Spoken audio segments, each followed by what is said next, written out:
कानून मंत्री अर्जुन मेघवाल जी की बात सुनी और कहीं उनके बातों से लग रहा था कि शायद पहली बार सदन के अंदर महिला आरक्षण पे चर्चा हो रही है। आज ही हर्ष का दिन है, आज ही उल्लास का दिन है, आज ही पारित हो रहा है, पहली बार हो रहा है, ऐतिहासिक हो रहा है, ऐसा उन्होंने एक ढांचा बनाने की कोशिश की। लेकिन आज से ही 3 साल पहले तब आदरणीय गृह मंत्री जी, उस समय भी ऐसी ही बातें उन्होंने की। और अगर आप दोनों के वक्तव्यों को सुनेंगे तो मुझे लगता है कि 90% आदरणीय गृह मंत्री जी ने उस समय जो कहा वही आज कानून मंत्री जी ने पढ़ के हमको दोबारा सुनाया। उस समय भी आदरणीय गृह मंत्री जी ने हम सबको श्री गणेश करने के लिए आह्वान जलाया था कि आइए, इससे 2023 से पहले 5 बार महिला आरक्षण पर विभिन्न प्रकार के कानून लाए गए हैं। इस बार तो प्रधानमंत्री मोदी जी उन्होंने एक सशक्त कदम लिया है, इस बार हो जाएगा। उस समय भी ऐसी बातें थी और उस समय भी हमने यही बात की थी जो हम आज आपके सामने कर रहे हैं कि हमारी पार्टी कांग्रेस पार्टी महिला आरक्षण के पक्ष में है, पर कृपया महिला आरक्षण को आप सरल करिए ताकि महिला आरक्षण जिस समय कानून पारित हो उसी समय लागू हो जाए और 500 जो हमारे 543 है लोकसभा की जो वर्तमान जो हमारी ताकत है उस पर लागू हो जाए, उसको परिसीमन के साथ मत जोड़े। उस समय भी ये बात कही, आज भी हम ये बात कह रहे हैं। उस समय भी हमने ये बात कही थी। लोकसभा में आदरणीय हमारी कांग्रेस दल की नेत्री श्रीमती सोनिया गांधी जी ने यही बात कही थी कि हम महिला आरक्षण के पक्ष में हैं, पर इसको आप परिसीमन के साथ मत जोड़िए। और अगर आप महिला आरक्षण आप वर्तमान उस समय में 2024 के इलेक्शन में ही लागू करिए, उस समय भी हमने ये गुहार की थी। उस समय हमको आदरणीय गृह मंत्री जी ने कहा कि नहीं, डिलिमिटेशन कमीशन करना पड़ेगा। और मैं आदरणीय गृह मंत्री जी को मैं उनका जो स्पीच है उनके उसके ही मैं भाषण में एक लाइन उन्होंने कही थी जो मैं आपको इस सदन के इस चर्चा में लाना चाहता हूं। उन्होंने खुद कहा कि जैसे ही लोकसभा चुनाव पारित हो जाएगा, मतलब 2024, उन्होंने खुद कहा कि जैसे ही लोकसभा चुनाव पारित हो जाएगा तुरंत जनगणना होगी, तुरंत परिसीमन होगा, तुरंत महिला आरक्षण लागू होगा। अब 3 साल में ऐसी क्या बात बिगड़ गई?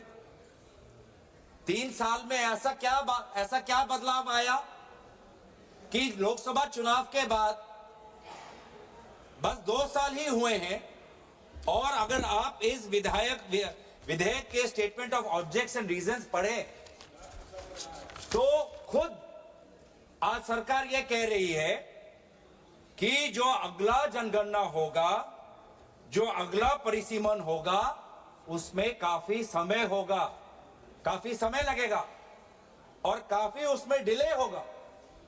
ये दोनों बात अलग है। स्वयं 3 साल पहले गृह मंत्री अमित शाह जी ने सदन में परिसीमन और जनगणना को महिला आरक्षण के साथ जोड़ते हुए हम सबको आश्वासन दिया कि जैसे ही अगली सरकार आएगी तुरंत जनगणना होगी, तुरंत परिसीमन होगा। और आज भी ये कह रहे हैं कि परिसीमन का जनगणना का काम शुरू हो गया।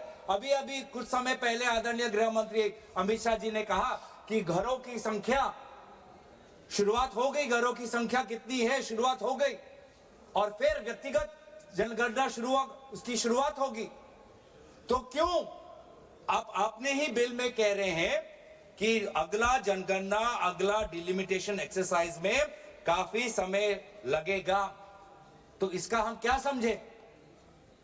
इसका हम ये समझ सकते हैं कि कहीं ना कहीं आप वास्तविक रूप से महिला आरक्षण के पक्ष में नहीं हो।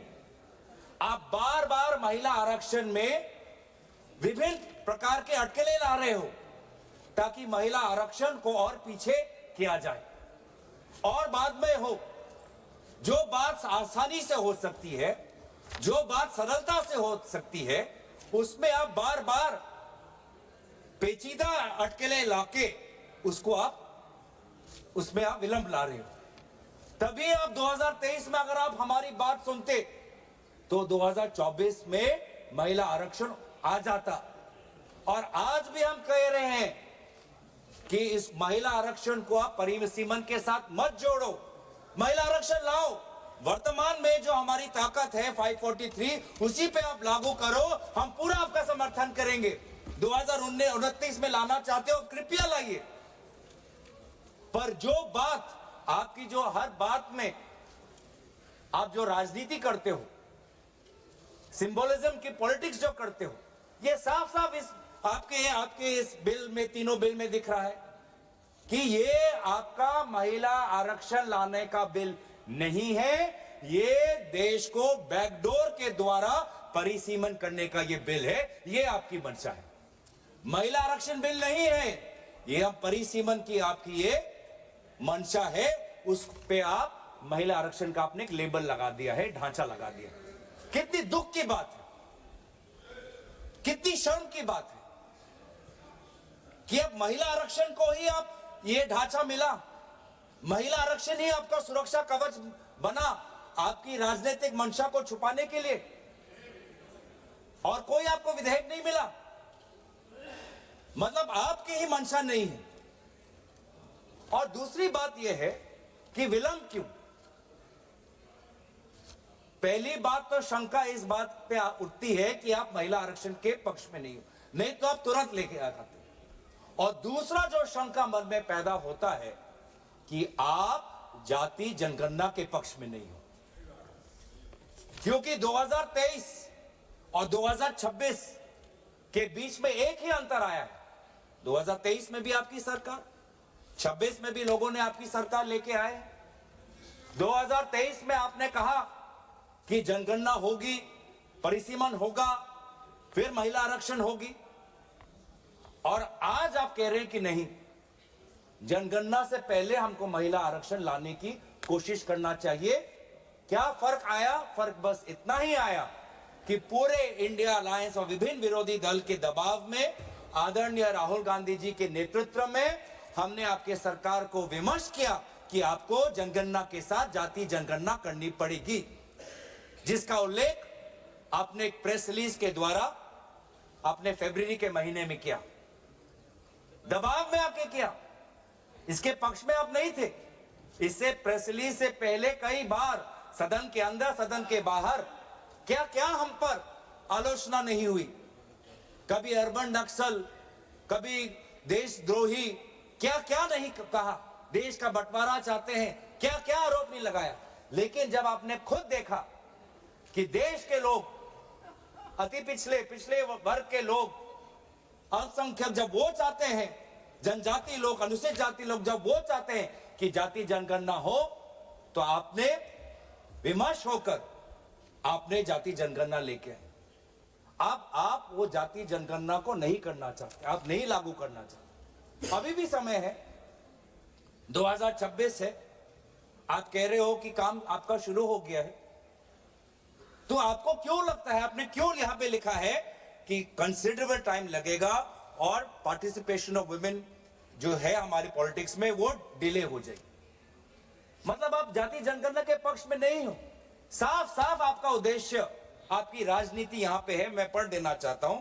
The next census and consequential delimitation exercise thereafter will take considerable time and thus delay the effective and dedicated participation of women in our democratic polity. Hence, the objective of the proposed bill is to operationalize 1/3 reservation for women through a delimitation exercise to be undertaken on the basis of the population figures of the latest published census. ये क्या तरीका है कि महिला आरक्षण को लागू करने के लिए आप एक डिलिमिटेशन को बुलडोज कर रहे हो, आप डिलिमिटेशन। आप जो ये बिल में आप जो ये संख्या लाए हो क्लॉज 3 में कि आर्टिकल 81 ऑफ कॉन्स्टिट्यूशन में संशोधन आना चाहिए कि 815 मेंबर्स आने चाहिए, कहां से आया ये संख्या किसने निर्धारित किया? सरकार। और इसीलिए तो हम इस बिल का विरोध कर रहे हैं कि आज सरकार अपने आप, जो संविधान में लिखा हुआ है कि जो अगला सेंसस होगा 2026 उसके बाद डिलिमिटेशन होगा, आज सरकार ने वो संविधान का पूरा आर्टिकल 81 को खत्म करके खुद अपने आप को ताकत दे रहा है कि नहीं, सेंसस के लिए नहीं हमको रुकना, और अपने आप हमने चुन लिया कि 815 करना है। ये संख्या कहां से आया? नागपुर से आया? किसी शाखा से आया? कहां से आया? कोई सरकारी दस्तावेज, कोई पार्लियामेंट्री पेपर, कोई पार्लियामेंट्री कमेटी की रिपोर्ट, कहां से आया 815 नंबर? क्या आसमान से टपक गया? कहां से आया? यही तो हम जानना चाहिए। इसलिए तो हम कह रहे हैं कि सरकार के पास इस विधेयक को इंट्रोड्यूस करने की लेजिस्लेटिव कॉम्पिटेंस है ही नहीं। क्यों सरकार अपने आप कैसे तय कर ले कि पार्लियामेंट की सदन की संख्या कितनी बढ़नी चाहिए? अपने आप, बिना सेंसस की। तो बार बार यह हमको पता चलता है कि आप डिलिमिटेशन को एक राजनीतिक अस्त्र के रूप से, आप इसको एक हथियार के रूप से आप इसको व्यवहार करना चाहते हैं, जो मंशा नहीं थी। जो हमारे संविधान के निर्माता थे, डिलिमिटेशन किसी राजनीतिक दल के राजनीतिक हथियार के रूप में निर्माण करना उनका मंशा नहीं था। डिलिमिटेशन की मंशा क्या थी कि जैसे जैसे जनसंख्या बढ़ेगी, प्रशासन के लिए, सुशासन के लिए हम अपने डिलिमिटेशन अपने विधानसभाओं का, लोकसभा क्षेत्रों का ऐसा करें ताकि लोगों को प्रशासनिक सुविधा मिले, ताकि सुशासन सुचारू रूप से हो। इस उद्देश्य से डिलिमिटेशन हुआ था। लेकिन हमने देखा है कि इस सरकार के द्वारा किस प्रकार से डिलिमिटेशन को, किस प्रकार से एक निजी और काफी निम्न स्तर की राजनीतिक अस्त्र इसको बनाया गया है। मैं 2 प्रदेशों का उदाहरण देना चाहता हूं कि कैसे आज डिलिमिटेशन का व्यवहार किया जा रहा है। एक जम्मू कश्मीर, दूसरा असम। दोनों प्रदेशों में डिलिमिटेशन, दोनों प्रदेशों में। और एक में क्या हुआ, जम्मू कश्मीर के जब आपने परिसीमन की तो वहां पे आपने डिलिमिटेशन कमीशन बैठाई और वहां पर आपने सेंसस, कौन से सेंसस का आपने इस्तेमाल किया? 2011 का। और दूसरे तरफ आपने असम में परिसीमन की, वहां पर परिसीमन की दायित्व खुद केंद्र चुनाव आयोग ने ले ली, और वहां पर परिसीमन के सेंसस के आधार पर हुआ 2001 पर। आप सोच समझ सकते हो कि भारत में 21वीं सदी में 2022 से 2023 में लगभग वो 1.5 वर्ष के कार्यकाल में भारत के 2 प्रदेशों में परिसीमन हो रहा है। एक 2011 के सेंसस के आधार पर, एक 2001 के आधार पर, एक जगह डिलिमिटेशन कमीशन, एक जगह चुनाव आयोग। तो साफ साफ पता चलता है कि ये डिलिमिटेशन किसी प्रकार से नागरिकों को, आम नागरिकों को सुविधा देने के लिए नहीं। डिलिमिटेशन बस आप अपने राजनीतिक सत्ता को और मजबूत करने के लिए, अपने राजनीतिक जड़ों को मजबूत करने के लिए आप इसका इस्तेमाल करें। डिलिमिटेशन का तात्पर्य क्या था कि हर जो क्षेत्र हो, चाहे लोकसभा क्षेत्र हो, चाहे विधानसभा क्षेत्र हो, उसकी जनसंख्या लगभग समान होनी चाहिए। मैं बताऊं असम में क्या हुआ। असम में एक लोकसभा है 14 लाख लोगों का और एक लोकसभा है 26 लाख लोगों का। 26 लाख लोगों का। ये किसकी सुविधा देख रहे हो? किसकी सुविधा देख रहे हो आप? आम नागरिकों की तो नहीं हो सकती, क्योंकि वो 26 लाख का लोकसभा क्षेत्र इतना बड़ा है, वो किसी प्रकार से, किसी ना प्रशासनिक रूप से ना सुशासन के रूप से वो किसी का फायदेमंद हो सकता है। ऐसा डिलिमिटेशन हुआ है सर कि एक विधानसभा में कहीं 4 जिला परिषद और कहीं 2 जिला परिषद। ऐसा डिलिमिटेशन हुआ है कि एक पंचायत में 10 वार्ड, 2 वार्ड एक विधानसभा में, 3 वार्ड दूसरे विधानसभा में, 3 वार्ड चौथे विधानसभा में। यह है परिसीमन। और अफसोस की बात, इसको हम चैलेंज नहीं कर सकते। और यही जो आज इस प्रकार को अमेरिका में कहते हैं जेरीमैंडरिंग, पूरा कंप्लीट पॉलिटिकल एक्सप्लॉयटेशन, कि कोई एक ज्योग्राफिकल कंटिग्यूटी होती है सर। डिलिमिटेशन में एक और चीज होती है कि geographical, besides administrative efficiency, geographical contiguity होनी चाहिए। लेकिन आज आपने ऐसे क्षेत्र बनाए हैं कि एक नदी के इस पार और एक गांव पहाड़ के उस पार। किस लिए? ये किस प्रकार का ज्योग्राफिकल कंटिग्यूटी है? आप मैप देखिए सर। अब यही चीज जो उन्होंने असम में किया, जो उन्होंने जम्मू कश्मीर में किया, अब महिला आरक्षण के द्वारा पूरे देश में यह कहना चाहते हैं। कितनी शर्मनाक बात है, कितनी शर्मनाक बात है, दुख की बात है कि आप इस प्रकार का महिलाओं का आप राजनीतिक दुरुपयोग कर रहे हो महिला आरक्षण के नाम पर। आप भारतीय संस्कृति की बात करते हो, भारत के देवी देवताओं की बात करते हो, भारत के उपनिषद और पुराणों की बात करते हो, और यह है आपका मंशा, डिलिमिटेशन। हमने ये खुद देखा है सर कि आज कहीं ना कहीं ये एक शंका है कि एक, आप महिला आरक्षण के पक्ष में नहीं हो, शंका दूसरा कि आप जाति जनगणना के पक्ष में नहीं हो, शंका तीसरा कि आप डिलिमिटेशन नागरिकों के हित में नहीं, डिलिमिटेशन खुद के हित में करते हो, यह भी तीसरा शंका है। और चौथी शंका यह कि आप संविधान को आप धीरे धीरे आप कमजोर कर रहे हो। संविधान के आर्टिकल 81 में खुद लिखा है कि जो सेंसस, अगला जो सेंसस होगा उसके आधार पर 2026 का उल्लेख वहां पर है संविधान पर।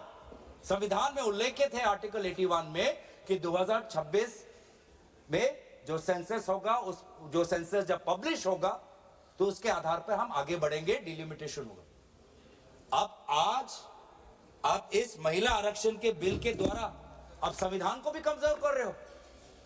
जो 2026 की जो बात आर्टिकल 81 में है, आप उसको भी आप कमजोर करके कह रहे हो कि जब सदन कोई कानून लाएगा तब उस कानून में जिस सेंसस की बात होगी उस सेंसस के आधार पर हम परिसीमन करेंगे।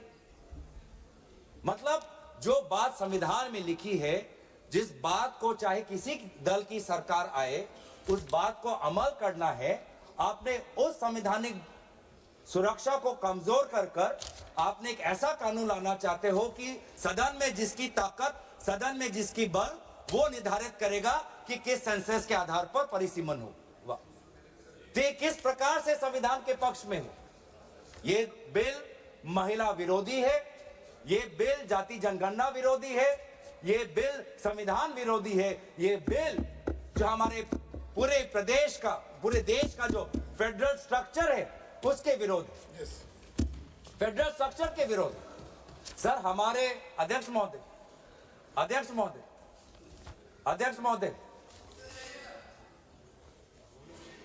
हमारे प्रदेश जब हमारे देश में जब राज्यों का जन्म हुआ तो उस समय जनसंख्या नहीं देखी गई थी, भाषा देखा गया था।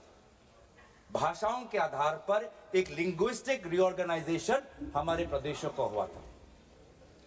कहीं कहीं जो हमारी एथनिसिटी है, नॉर्थ ईस्ट के जो ट्राइब्स हैं, उनको पता है कि वो एक बड़े ग्रेटर असम के पार्ट में हैं, लेकिन कहीं ना कहीं उनको अपना परिचय बचाना था, अपने भाषा का परिचय, अपने एथनिसिटी का परिचय, अपने परंपरा का परिचय। और इसीलिए वो ग्रेटर असम से, ग्रेटर नॉर्थ ईस्ट फ्रंटियर से वो निकलकर उन्होंने अपने सेपरेट स्टेटहुड की मांग की, जिसके कारण स्वाभाविक रूप से उनकी जनसंख्या कम हुई।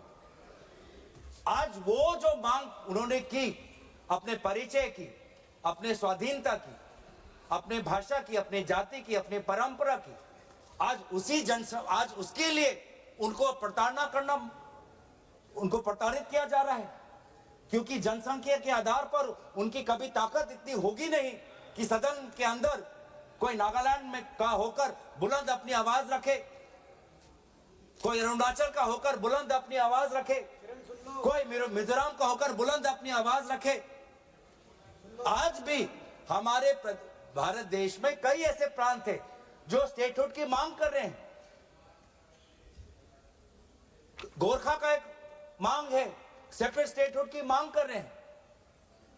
और आज जब वो सेपरेट स्टेट होंगे तो उन्हीं की जो जनसंख्या है उनके कारण उनको कमजोर किया जाएगा।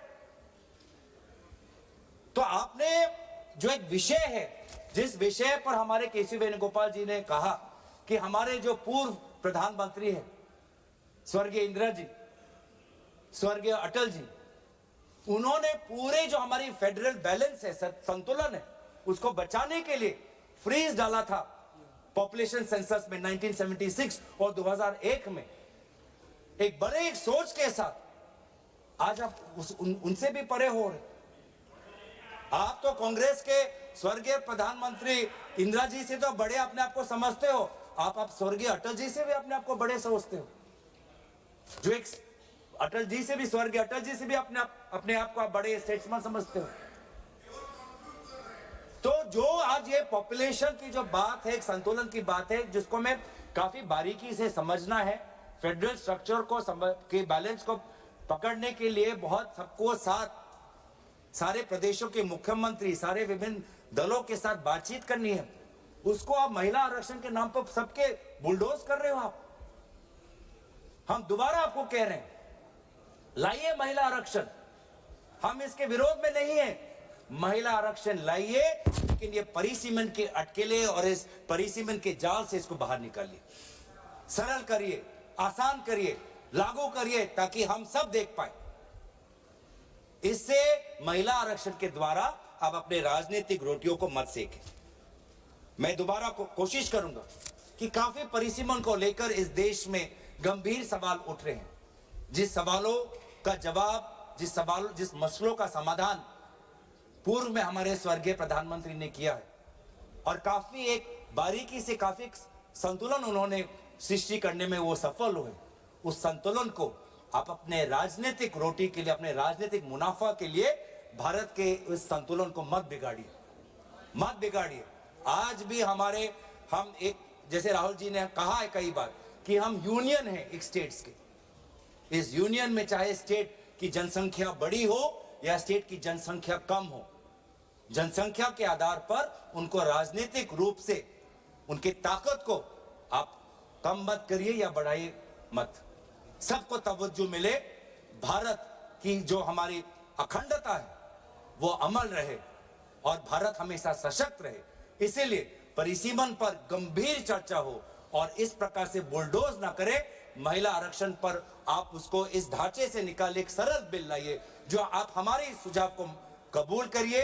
इसलिए आपने इस प्रकार के गैर संवैधानिक, गैर महिला, गैर जाति जनगणना, गैर जो हमारे संघीय ढांचे के खिलाफ बिल लाने के कारण हम पुरजोर तरीके से इस बिल का विरोध करते हैं। धन्यवाद। तेजस्वी सूर्या।